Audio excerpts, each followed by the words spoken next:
Hi friends, today ప్రపంచ వివాహ దినోత్సవం, వరల్డ్ వెడ్డింగ్ యానివర్సరీ డే. దీంట్లో భాగంగా భార్య ఇంటికి ఆభరణం ఎలా అవుతుంది, దాని గురించి మనం ఒక్కసారి ఆలోచిస్తామా ఫ్రెండ్స్? ఆలోచిద్దాం, చర్చించుకుందాం, ఓకేనా? ఇదన్ని విషయాలు ఇవందరికీ తెలుసు ఫ్రెండ్, తెలవకుండా ఎవరూ లేరు కదా.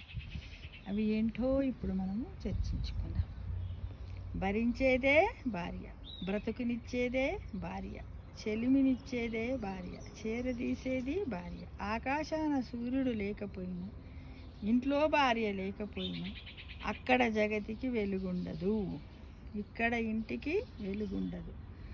భర్త వంశానికి సృష్టికర్త, మొగడి అంశానికి మూలకర్త కదా. భర్త వంశానికి సృష్టికర్త, మొగుడి అంశానికి మూలకర్త.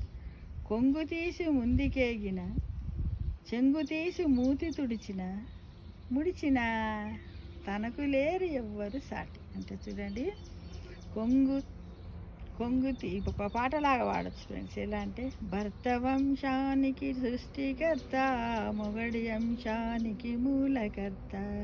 కొంగు తీసి ముందుకేగిన, చెంగు తీసి మూతి తుడిచిన,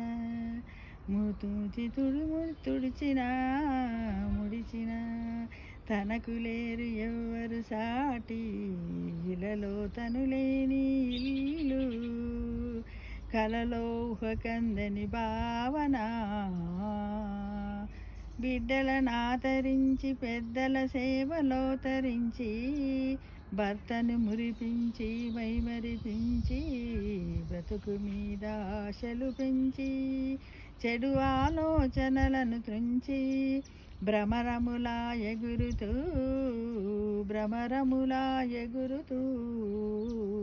భర్తను భ్రమల నుండి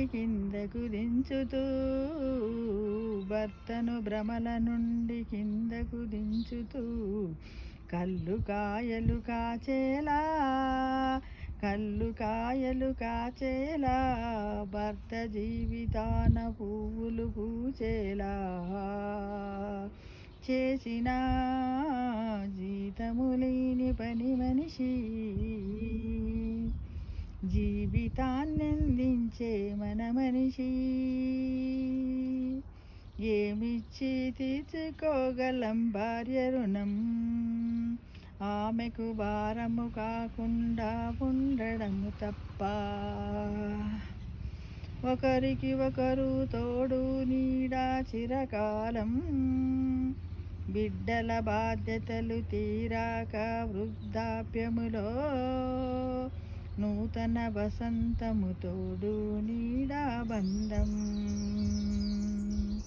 బిడ్డల బాధ్యతలు తీరాక వృద్ధాప్యములో, నూతన వసంతము తోడు నీడా బంధం. అదే భార్యకు మనమిచ్చే విలువైన ఆభరణం, అదే భార్యకు మనమిచ్చే విలువైన ఆభరణం అని గ్రహించు మిత్రమా. నేడు world wedding anniversary day to everyone. ఈ విధంగా ప్రతి ఒక్కరు కూడా భార్యని ఇలా అర్థం చేసుకున్నట్టయితే ఆమె ఏమి చేస్తుందని కనీసం సంవత్సరంలో ఒక్క రోజు కాదు, ప్రతిరోజు ఒక్క నిమిషం ఆలోచించుకున్నట్టయితే మన భార్యాభర్తల మధ్య అనురాగం పెరుగుతూ పవిత్రమైనటువంటి బంధం ఏర్పడుతుంది. ఫ్రెండ్స్, తప్పకుండా అలా చేస్తారని ఆశిస్తున్నాను. Thank you.